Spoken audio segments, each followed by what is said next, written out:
வர்ற சட்டமன்ற தேர்தலில் மீண்டும் நம்முடைய திராவிட மாடல் 2.2 ஆட்சி அமைய போவது உறுதியா? மீண்டும் நம்முடைய தலைவர் அவர்கள் தான் முதலமைச்சர் நாற்காலியில் உட்கார போறாரு. உங்களுடைய வில்லிவாக்கம் சட்டமன்ற தொகுதியில் நம்முடைய தலைவர் அவர்கள் ஒரு சூப்பர் வேட்பாளரை உங்களிடத்தில் ஒப்படைச்சிருக்கிறாரு. சகோதரர் கார்த்திக் மோகன் அவர்களை உங்களிடத்தில் ஒப்படைச்சிருக்கிறாரு.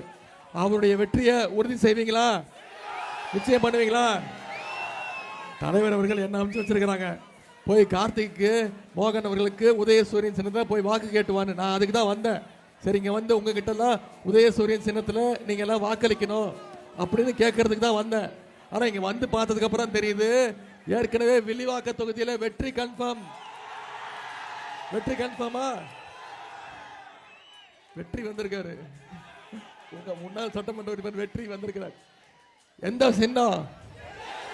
சத்தமா சொல்லுங்க, எந்த சின்னம்? கையை காட்டி சொல்லுங்க, எந்த சின்னம்? உதயசூரியன் சின்னத்தில் வாக்களிச்சு போன முறை 37,000 வாக்கு வித்தியாசத்தில் நம்ம வெற்றி பெற்றோம். போன சட்டமன்ற தேர்தல் பொழுது இந்த முறை குறைஞ்சது 50,000 வாக்கு வித்தியாசத்தில் சகோதரர் கார்த்திக் மோகன் அவர்களை நீங்க வெற்றி பெற செய்யணும். செய்வீங்களா? இந்த நிகழ்ச்சியை சிறப்பாக ஏற்பாடு செஞ்சிருக்கக்கூடிய நம்முடைய மாவட்ட கழக செயலாளர், துறைமுக சட்டமன்ற வேட்பாளர் அண்ணன் திரு சேகர்பாபு அவர்களுக்கும், மத்திய சென்னை நாடாளுமன்ற உறுப்பினர் அண்ணன் திரு தயாநிதிமாறன் அவர்களுக்கும், பகுதி கழக செயலாளர்கள் அண்ணன் கூப்பி ஜெயின் அவர்களுக்கும், அண்ணன் வாசு அவர்களுக்கும், முன்னாள் சட்டமன்ற உறுப்பினர் சகோதரர் வெற்றியாகன் அவர்களுக்கும், வணக்கத்திற்குரிய மேயர் பிரியாராஜன் அவர்களுக்கும், தொகுதி பார்வையாளர் அண்ணன் நாகலிங்கம், தலைமை பொதுக்குழு உறுப்பினர்கள் செம்மொழி, சாவித்ரி வீரராகவன், மாவட்ட மகளிர் அணி அமைப்பாளர் சுதா தீனதயாளன், தொழிலாளர் அணி துணை செயலாளர் LPF வரதன், இளைஞர் அணி அமைப்பாளர் வானவில் விஜய், துணை அமைப்பாளர் பிரபு, இளைஞர் அணி உள்ளிட்ட அனைத்து சார்பு அணிகளுடைய நிர்வாகிகளுக்கும், இங்கு பெருமளவு வந்திருக்கக்கூடிய தாய்மார்கள், அக்காக்களுக்கும், அம்மாக்களுக்கும், பாட்டிகளுக்கும், தங்கைகளுக்கும், அதே போல முத்தமிழர் கலைஞருடைய உயிரினும் மேலான அன்பு உடன்பிறப்புகள் உங்க அத்தனை பேருக்கும், நம்முடைய கூட்டணி கட்சியை சேர்ந்த சகோதரர்கள், இந்திய தேசிய காங்கிரஸ், திராவிட கழகம், தேசிய முற்போக்கு திராவிட கழகம், இந்திய யூனியன் கம்யூனிஸ்ட் கட்சி, மார்க்சிஸ்ட் கம்யூனிஸ்ட் கட்சி, விடுதலை சிறுத்தைகள், மறுமலர்ச்சி திராவிட முன்னேற்ற கழகம், இந்திய யூனியன் முஸ்லீம் லீக், மனிதநேய மக்கள் கட்சி, மக்கள் நீதி மையம், SDPA உள்ளிட்ட அனைத்து தோழமை கட்சிகள் உங்க அத்தனை பேருக்கும் முதல்ல என்னுடைய நன்றியை தெரிவிச்சுக்கிறேன். நான் பேசுறது புரியுதா? எனக்கு உடம்பு சரியில்லை, சரியா? கடந்த 10 நாட்களா தமிழ்நாடு முழுக்க சுற்றுப்பயணத்தில் பிரச்சாரத்தில் இருக்கேன். ஒவ்வொரு தொகுதியாக போய் இது வரைக்கும் 45 தொகுதிக்கு போய் நம்முடைய வெற்றி வேட்பாளர்களுக்கு உதயசூரியன் சின்னத்திலையும் நம்முடைய கூட்டணி கட்சி சின்னத்திலையும் வாக்கு கேட்டுட்டு வந்துகிட்டு இருக்கிறேன். தொண்டை போயிடுச்சு, பேசி பேசி தொண்டை போயிடுச்சு. டாக்டர் 2 நாள் வீட்டை விட்டு வெளில வரக்கூடாது, பேசக்கூடாது அப்படின்ட்டாங்க. என்னால் வீட்டிலலாம் சும்மா உட்காந்துருக்க முடியாது. நம்ம கார்த்திக் மோகன் வில்லிவாக்க தொகுதியில் பிரச்சாரத்துக்கு வரேன்னு சொல்லிட்டேன். நான் போயே ஆகணும்னு வந்துட்டேன். இன்னொன்று தெரியுமா, நானும் ஒரு சட்டமன்ற வேட்பாளர், அது தெரியுமா உங்களுக்கு? நானும் போட்டி போடுறேன். இந்த தேர்தலில் நானும் போட்டி போடுறேன். எந்த தொகுதி தெரியுமா? சேப்பாக்க திருவல்லிக்கேணி தொகுதியில் நான் போட்டி போடுறேன். நானே அப்பப்போ மறந்து போயிடுறேன், நீங்கள் தான் ஞாபகப்படுத்தணும். என் தொகுதிக்கு கூட நான் போகல. இன்னும் ஒரே ஒரு நாள் தான் போனேன் வாக்கு கேட்டு. என் தொகுதிக்கு போகாமல் நான் ஏன் வில்லிவாக்க தொகுதிக்கு வந்து திரு கார்த்திக் அவர்களுக்கு வாக்கு கேட்டுட்டு இருக்கேன் தெரியுமா? ஏன்னா என் தொகுதி வெற்றியை விட எனக்கு மிகவே முக்கியம் இந்த வில்லிவாக்க சட்டமன்ற தொகுதியில் சகோதரர் கார்த்திக் உடைய வெற்றி. செஞ்சு கொடுப்பீங்களா? சேப்பாக்க திருவல்லிக்கேணி தொகுதியை விட அதிகமான வாக்கு வித்தியாசத்தில் வில்லிவாக்க தொகுதியில் நீங்க ஜெயிக்க வைக்கணும். செய்வீங்களா? ஒரு அருமையான வேட்பாளர், ஒரு இளைஞரை உங்க கையில தலைவர் கொடுத்திருக்கிறார். துடிப்பான இளைஞரை கொடுத்திருக்கிறார். நல்லா படித்தவர், பண்பாளவர், மக்கள் கிட்ட எளிமையா பழகக்கூடியவர் சகோதரர் கார்த்திக் அவர்கள். கார்த்திகை நீங்க சட்டமன்ற உறுப்பினராக தேர்ந்தெடுத்து அமைச்சிங்கன்னா இந்த வில்லிவாக்கம் சட்டமன்ற தொகுதியை ஒரு ஹைடெக் தொகுதியா, ஒரு எடுத்துக்காட்டு தொகுதியா நிச்சயம் மாற்றி காட்டுவார். கார்த்திக் அவர்கள் இந்த தொகுதியுடைய வளர்ச்சிக்கு முழு பொறுப்பு எடுத்துக்குவார். அதுக்கு நான் முழு பொறுப்பு எடுத்துக்கிறேன். எல்லா நவீன வசதிகளையும் நிச்சயம் இந்த தொகுதிக்கு திரு கார்த்திக் அவர்கள் கொண்டு வருவார். எப்பொழுதுமே சுறுசுறுப்பாக மக்களோட மக்களாக, வெறும் தேர்தலுக்கு தேர்தல் மக்களை சந்திக்கிற இயக்கம் திமுக கிடையாது. வருஷம் முழுக்க என்னைக்குமே மக்களோட மக்களாக இருக்கக்கூடிய இயக்கம் திராவிட முன்னேற்ற கழகம்.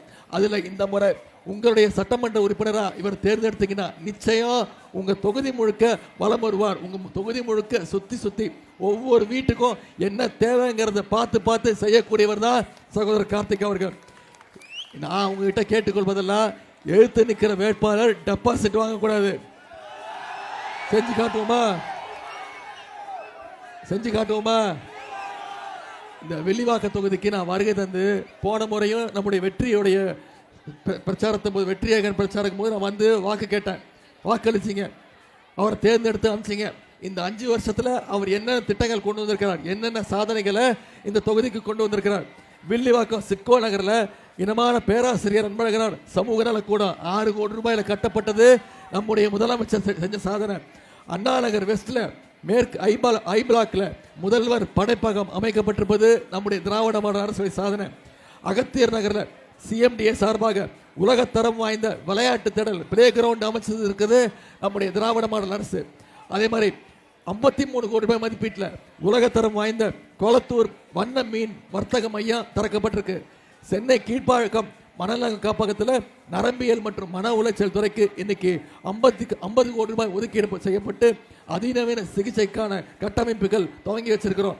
ஐராவரம் யுனைடெட் இந்தியா நகரில் 9 கோடி ரூபாய் மதிப்பீட்டில் நவீன வசதிகளுடன் மகப்பேறு மருத்துவமனை. யுனைடெட் இந்தியா நகரில் 6 கோடி ரூபாய் மதிப்பீட்டில் புதுசா முதல்வர் படைப்பகம். காந்தி நகரில் பழைய குடிசைகள்லாம் அகற்றிட்டு பழைய குடிசை மாற்று வாரிய குடிப்பெல்லாம் இடிச்சுட்டு இன்னைக்கு 500 குடியிருப்புகளை நம்முடைய முதலமைச்சர் நம்முடைய திராவிட மாடல் அரசு கட்டி கொடுத்திருக்கு. இந்த சட்டமன்ற தேர்தல் நம்முடைய தலைவர் அவர்கள் சொன்ன மாதிரி இந்த தொகுதிக்கு மட்டும் இல்லை, நம்ம தமிழ்நாடு முழுக்க என்னென்ன திட்டங்கள் செஞ்சு கொடுத்துருக்கிறோம்.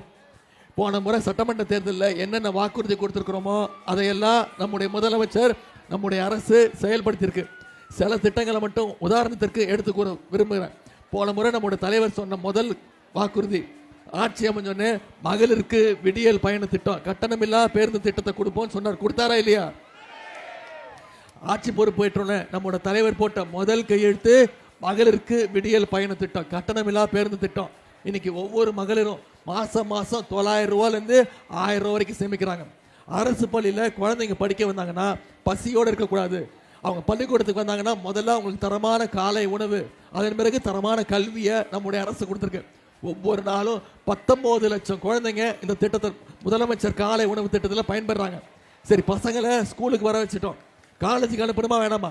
அதுக்காக நம்முடைய முதலமைச்சர் கொண்டு வந்து தான் கல்வி ஊக்கத்தொகை திட்டம். அரசு பள்ளியில் படித்து எந்த காலேஜில் போய் படித்தாலும் அவங்களுக்கு மாதம் 1000 ரூபா கல்வி ஊக்கத்தொகை நம்முடைய அரசு வழங்கியிருக்கு. இப்போ சமீபத்தில் 10 லட்சம் கல்லூரி மாணவ மாணவிகளுக்கு லேப்டாப் திட்டத்தை அறிவிச்சு ஒரே மாசத்துல நம்முடைய முதலமைச்சர் கொடுத்திருக்கிறார். இன்னைக்கு அதிமுக ஒரு பொய் குற்றச்சாட்டு வைக்கிறாங்க. அதிமுக அரசுல லேப்டாப் கொடுத்தாங்க. யாரு கொடுத்தாங்க? ஸ்கூல் படிக்கிற குழந்தைங்களுக்கு கொடுத்தாங்க. அப்புறம் 2019 அவங்களே திட்டத்தை நிப்பாட்டிட்டாங்க. நம்முடைய முதலமைச்சர் அவர்கள் இந்த லேப்டாப் திட்டம் பள்ளிக்கூட குழந்தைகளை விட காலேஜ் படிக்கிற பசங்களுக்கு பயனுள்ளதா இருக்கும்னு இன்னைக்கு 10 லட்சம் லேப்டாப்களை நம்முடைய கல்லூரி மாணவ மாணவிகளுக்கு நம்முடைய அரசு கொடுத்திருக்கு.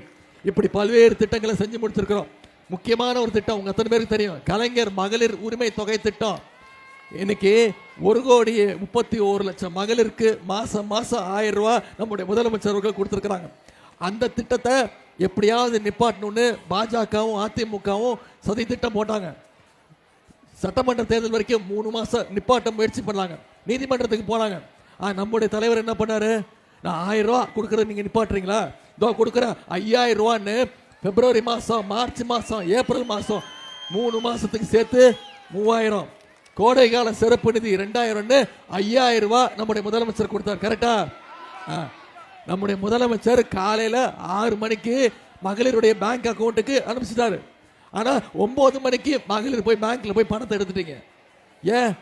ஏன்னா மோடி அரசு மினிமம் பேங்க் பேலன்ஸ் இல்லைன்னு சொல்லி அந்த பணத்தை எடுத்துருவாங்கன்னு மகளிருக்கு பயம். அந்த அளவுக்கு ஷார்ப்பு.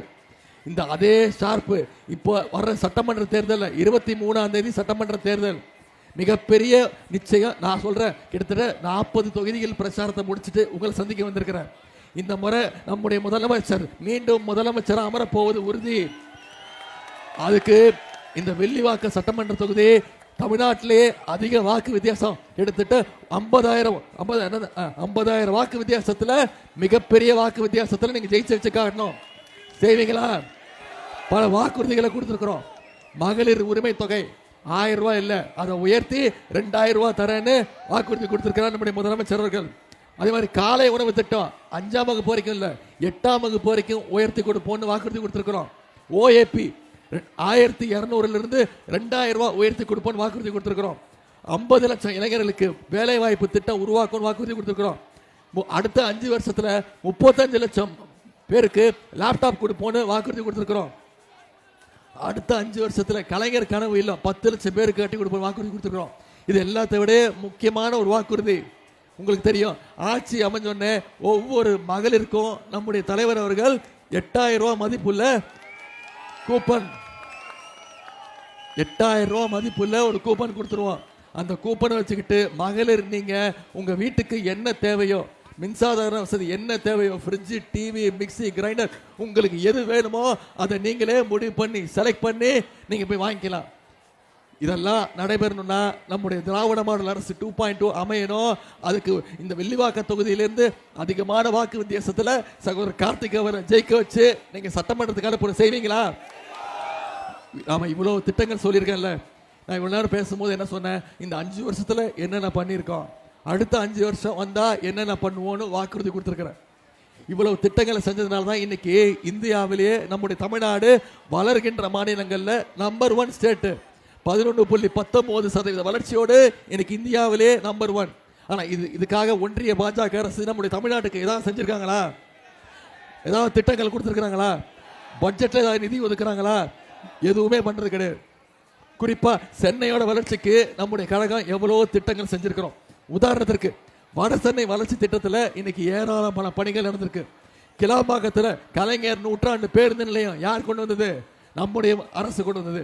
சைதாப்பேட்டையில் கலைஞர் நூற்றாண்டு உயர் சிறப்பு மருத்துவமனை யார் கொண்டு வந்தது? நம்முடைய அரசு கொண்டு வந்தது.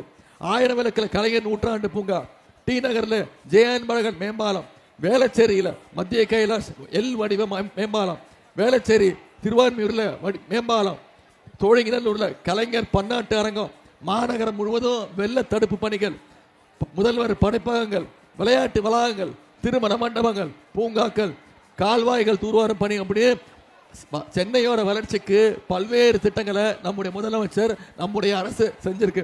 சென்னையில கடந்த 10 ஆண்டுகள்ல எத்தனையோ முறை மழை பெஞ்சு வெள்ளம் வந்து இயற்கை சீற்றங்கள்லாம் வந்திருக்கு. ஆனா இந்த ஒவ்வொரு வாட்டியும் புயல் மழைன்னு மக்களோடு மக்களா சேர்ந்து நாமளும் சந்திச்சோம். இதுக்கெல்லாம் ஒன்றிய அரசு நம்ம கேட்டிருக்க நிதியை கொடுத்துருக்காங்களா? சமீபத்தில் கடந்த 3 வருஷத்துல மட்டும் 3 புயல், மிக்ஜாம், ஃபெங்கல், திட்டுவா, இழப்பீடு தொகை 50,000 கோடி கேட்டோம். இது வரைக்கும் ஒரு பைசா கூட ஒன்றிய அரசு கொடுக்கல.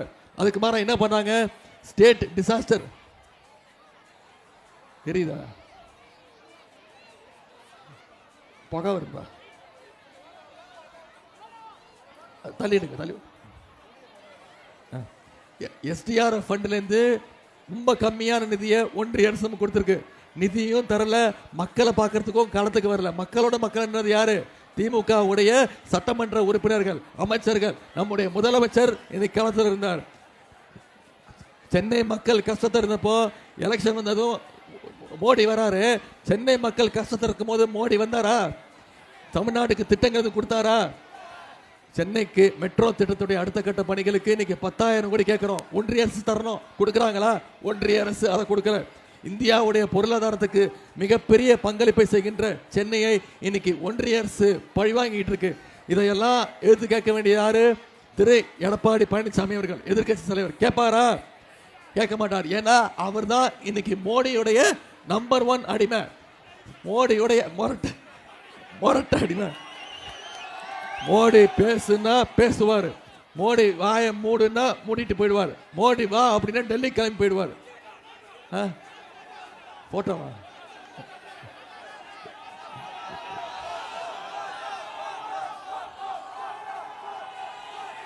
நீ போட்டோவை காட்டிடுவேன். அவர் என் மேல கோவத்தில் என்னெல்லாம் பேசுறாரு தெரியுமா?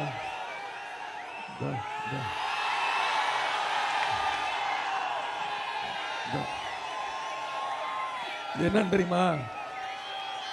கீழே ஒருத்தர் படுத்திருக்காரு, பாத்துமா? கீழே ஒருத்தர் படுத்திருக்காருல்ல, அதான் எடப்பாடி பழனிசாமி அவர்கள். இப்படிதான் அவர் முதலமைச்சர் பொறுப்புக்கு வந்தாரு. அனுபவம் இல்லை அப்படின்ட்டாரு. இந்த அனுபவம் எனக்கு கிடையாது, நிச்சயம் இந்த அனுபவம் கிடையாது. இப்போ என்ன தெரியுமா சொல்லிட்டாரு, நேற்று பேசும்போது சொல்லிட்டாரு, உதயநிதி என் உயிரை வாங்குறான் அப்படின்ட்டாரு.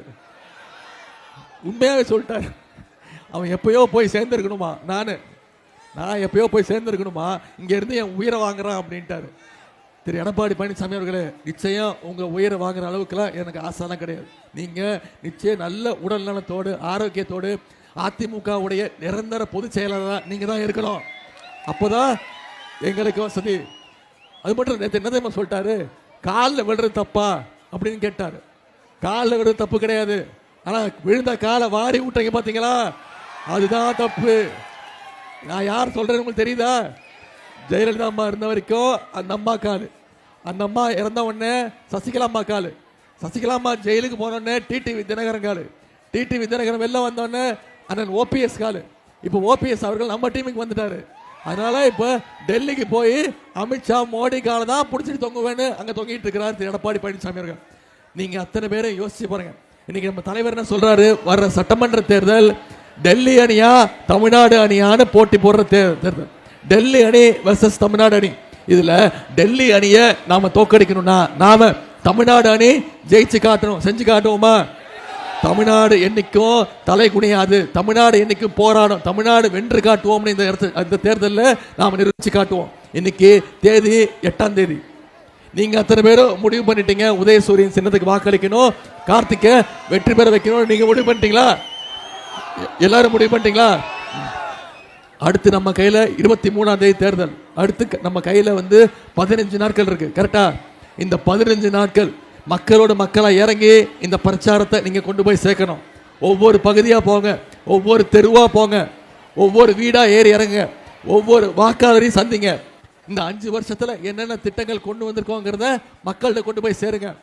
மீண்டும் ஆட்சிக்கு வந்தா என்ன செய்வோங்கிறதையும் மக்கள்கிட்ட கொண்டு போய் சேருங்க. அப்படி செஞ்சோம்னா நிச்சயம் வில்லிவாக்க தொகுதியில் மிகப்பெரிய வாக்கு வித்தியாசத்தில் வெற்றி பெற போவது உறுதி.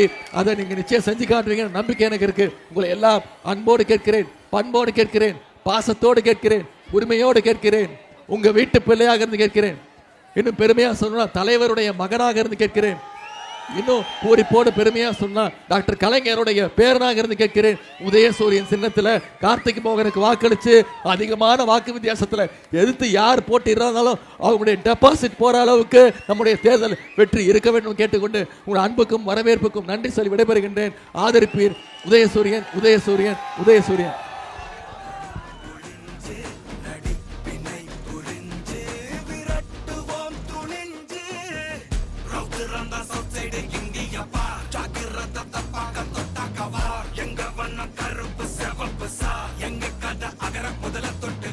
கிழவன் பிளட் உதிச்சது உதய சூரியன் பார் ஆட்டம் புட்ட கொட்டிய புதிச்சதால் மரமாட்டம் வெளி